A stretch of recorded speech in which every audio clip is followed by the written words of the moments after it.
तो हमने यहाँ तक देख ली हैं सारी चीज़ें, सिलेक्शन टूल से लेके इरेजर टूल तक। रिफ्लेक्ट टूल भी हमने थोड़ा सा देखा था, लेकिन दोबारा देख लेते हैं। रोटेट टूल और रिफ्लेक्ट टूल, अगर आप आर दबाते हैं तो ये रोटेट टूल आ जाता है, और ओ दबाते हैं तो रिफ्लेक्ट टूल आ जाता है।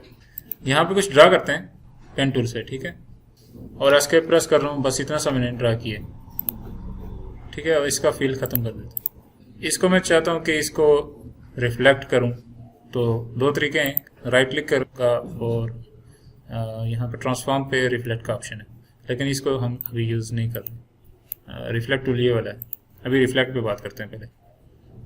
नॉर्मली अगर आप इसको घुमाते हैं, यहाँ पे था कहीं इसका सेंटर, तो ये ऐसे रिफ्लेक्ट तो करेगा लेकिन वहीं पे घूमेगा, ठीक है। अगर आप आल्ट प्रेस करते हैं तो ये देख सकते हैं कि वहीं पे घूम रहा है, ठीक है।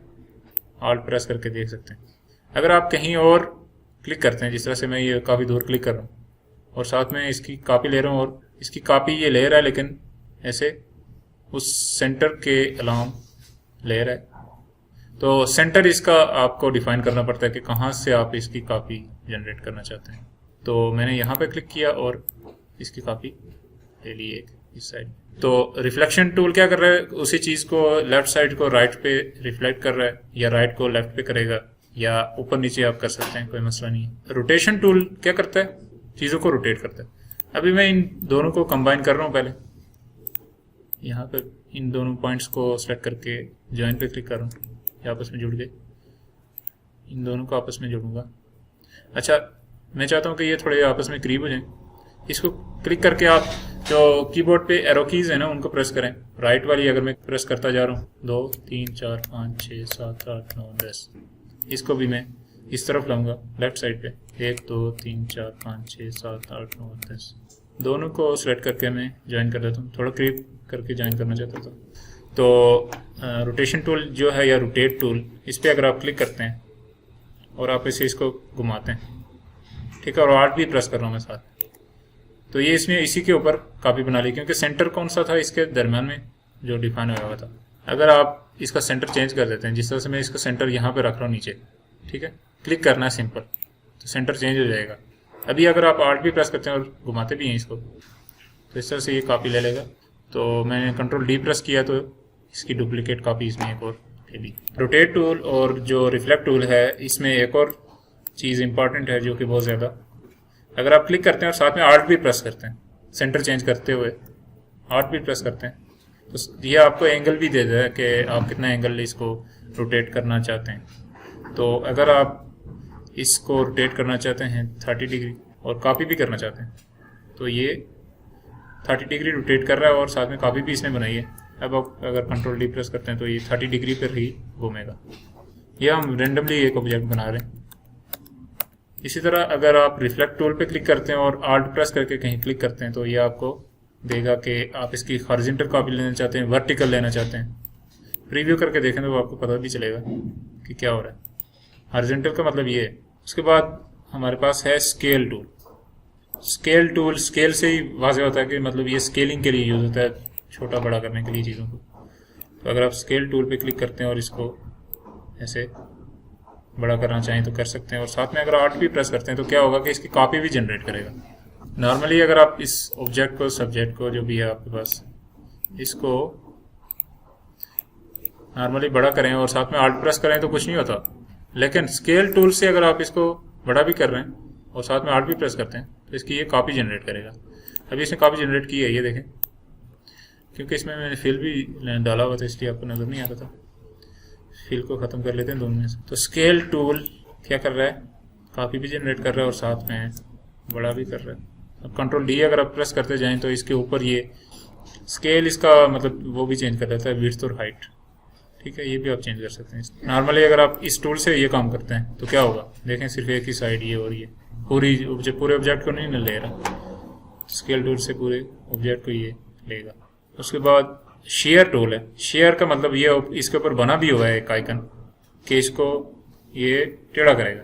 तो इस पर अगर आप क्लिक करके इसको ट्राई करते हैं तो ये देखें, इसको टेढ़ा कर, लेकिन ये रेंडमली भी कर सकते हैं, और शिफ्ट प्रेस कर करेंगे तो ये एक लाइन में इसको ऐसे अच्छा, शेयर टूल का ये काम है। और रीशेप टूल का क्या काम है कि इसके ऊपर बना भी हुआ है कि दो एंकर पॉइंट्स के दरमियान ये ऐसे गोल उसको कर देगा।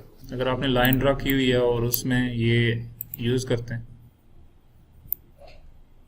तो ये उसको ऐसे दे देगा गोल।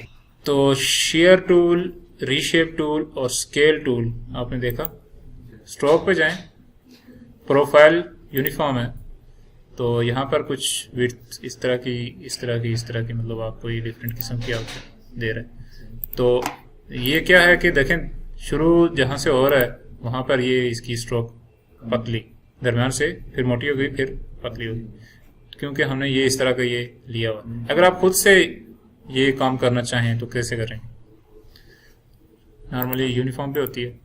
यहाँ पर एक टूल है जिसको बोलते हैं विड्थ टूल, ये इसके आगे इसको क्लिक करें और यहाँ से आप किसी भी पॉइंट को ऐसे उठा के कम ज़्यादा कर सकते हैं।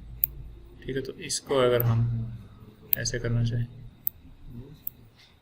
यहाँ पर एक इलिप्स या सर्कल ड्रा करूँ, कंट्रोल आर प्रेस करते हैं तो क्या होता है, रूलर आता है। फिर हम इसमें से गाइड्स निकाल सकते हैं। तो इसके सेंटर में मैं रखूँगा 2 गाइड्स। अच्छा, ये मैंने इसलिए किया कि मैं यहाँ पर एक और छोटा सा सर्कल ड्रा करूँगा और रोटेशन टूल से कुछ इसमें चेंजेस करूँगा। इसका हम सिर्फ फिल रखेंगे, स्ट्रोक नहीं रखेंगे। तो इसको हम घुमाएंगे 12 दफ़ा, ठीक है, और साथ में कॉपीज भी लेंगे। रोटेशन टूल पे क्लिक करते हैं या रोटेट टूल पे, ठीक है, और सेंटर इसका डिफाइन करते हैं ये वाला, लेकिन साथ में आर्ट भी प्रेस करेंगे। आर्ट प्रेस किया, हमने कितनी कॉपीज लेनी है? 12। 360 को 12 से डिवाइड करें, 30 आता है। तो यहाँ पर एंगल लिखेंगे हम 30, फिर ये 12 कॉपीज लेगा। ठीक है, ये इंपॉर्टेंट चीज़ है। कॉपी करें और कंट्रोल डी प्रेस करते जाएं तो ये 12 कॉपीज यहाँ पे जनरेट करेगा। तो ये इसने 12 सुइयाँ या 12, तो आपने अमूमन देखा होगा कि जो होती है इसकी सुई सेकंड की, वो पतली होती है, लंबी और पतली। तो इसको हम ड्रा कर रहे हैं अभी सेकंड वाली को। स्ट्रोक पे जाएं तो यहाँ से एक एरो ले लेते हैं, कोई कुछ डिफरेंट कर लेते हैं, ये ले लेते हैं, इसका स्केल कम करते हैं बहुत ज़्यादा, और जहाँ से शुरू हो रहा है उसको हम गोल ही रखते हैं, ये वाला। ठीक है, इसको अलाइन करेंगे, एक्सटेंड करेंगे, और ताकि ये इसके सेंटर में चला जाए, और इसका स्केल भी कम करेंगे। तो ये हमने रख लिया। उसके बाद दूसरी सुई बनाते हैं। अच्छा, इसके लिए लाजमी नहीं है कि आप दोबारा से ड्रा करें, इसी को कॉपी भी कर सकते हैं। तो कंट्रोल सी करेंगे तो कॉपी हो गया, कंट्रोल वी करेंगे तो पेस्ट होगा, लेकिन ये देखें कहाँ पे पेस्ट हो रहा है, कहीं और। कंट्रोल शिफ्ट वी करेंगे तो इसी के ऊपर पेस्ट होगा, अभी इसके ऊपर ही पेस्ट हुआ है, देखें। ठीक है, तो इसकी जो है हम वेट्स वगैरह चेंज करेंगे, और साथ में अभी हम ये सेकंड्स की हमने अगर बना ली है तो मिनट्स की बना लेते हैं। मिनट्स की भी थोड़ी लंबी होती है, लेकिन थोड़ी सेकंड वाली से चौड़ी होती है, तो इसकी विड्थ बढ़ाते हैं। ठीक, और इसका ये जो हैंड हमने रखा हुआ है, इसकी जगह कोई और हैंड रख लेते हैं। इसके बाद हम तीसरी बनाते हैं सुई, कंट्रोल सी और कंट्रोल शिफ्ट वी, इसी के ऊपर कॉपी बना ली, इसको हम कहीं और ले जाते हैं, इधर रख लेते हैं। ये छोटी होती है और सबसे ज़्यादा क्या होती है, विड्थ ज़्यादा होती है। इसकी भी हम ये हैंड वगैरह चेंज कर लेते हैं। तो ये हमने एक डायल बना लिया समझने घड़ी का। ये जो मैंने सेलेक्ट किया था लास्ट वाला, इसकी जो स्ट्रोक में ये वाला पॉइंट है 30, ये ज़्यादा लग रहा है, इसको बेशक कम कर लें। ये जो है इसमें अगर आप कलर चेंज करके देखें, इस सर्कल पे क्लिक कर रहा हूँ मैं, विंडोज़ में जाएंगे, विंडो, स्वाच लाइब्रेरी, ग्रेडियंट्स, मेटल्स वाला ले लेते हैं। ये जो हमने सर्कल लिया है इसको मैं कॉपी करूँगा, बेशक इसको बाहर निकाल लेते हैं ऐसे। ये मैंने एक रेक्टेंगल ड्रा की, इन दोनों को सेलेक्ट करते हैं और अलाइन करते हैं, अलाइन टू सेंटर। अभी ये काफ़ी ज़्यादा बाहर की हुई है, इसको थोड़ा सा छोटा कर लेते हैं। अच्छा, ऐसे अगर मैं क्लिक करके इसको नीचे ला रहा हूँ तो ये ऊपर से नीचे आएगा। अगर आर्ट भी प्रेस करता हूँ साथ तो ये नीचे से भी ऊपर आएगा।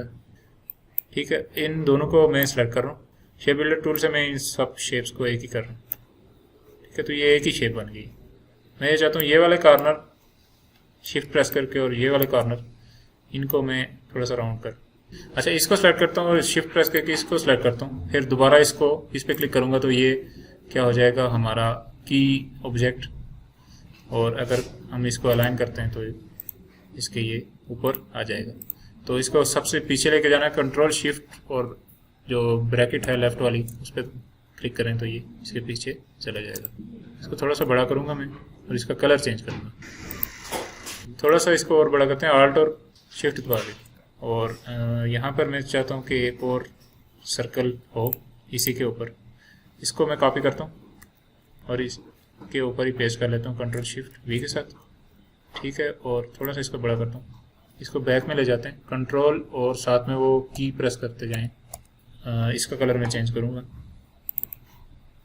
तो ये लाजमी नहीं था कि आप सर्कल को ही कॉपी करके पीछे ले जाएं, इसकी स्ट्रोक भी दे सकते थे। ठीक है, मैं इसको ग्रुप कर लेता हूँ सबको कंट्रोल जी के साथ। रेक्टेंगुलर टूल ले रहा हूँ और यहाँ पे एक सिंपल सी चीज़ ड्रा कर रहा हूँ, मतलब रेक्टेंगल ड्रा की। इसको कॉपी कर रहा हूँ नीचे आल्ट और शिफ्ट के साथ और कंट्रोल डी प्रेस करता जाऊँगा। यहाँ से इसी की कॉपी लेके मैं साइड पे रख रहा हूँ। ठीक है, और इसको ऐसे छोटा कर।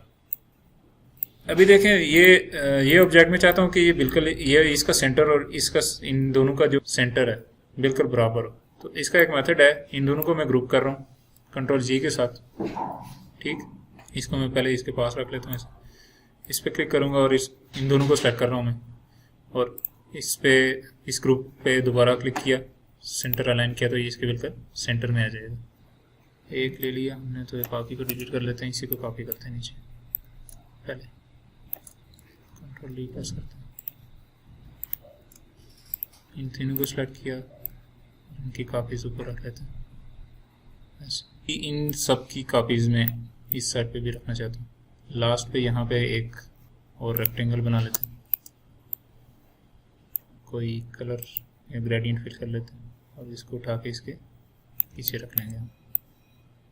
यहाँ पर पीछे रखने का मतलब ये है कि यहाँ से ये गायब हो जाएगा ये वाला पोर्शन। अच्छा, मसला यहाँ पे ये हो गया कि ये वाला कलर और ये वाला कलर मैच नहीं कर रहा, तो कलर अगर मैच करेंगे तो ज़्यादा बेहतर है। तो बैक पे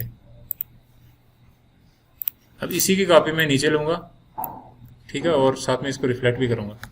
तो इस पर क्लिक किया और साथ में रिफ्लेक्शन टूल पे क्लिक कर रहा हूँ, आल्ट प्रेस करके यहाँ पे क्लिक किया। रिफ्लेक्शन या रोटेशन भी कर सकते हैं, कोई इतना मसला नहीं। 180 डिग्री कॉपी कर लेते हैं।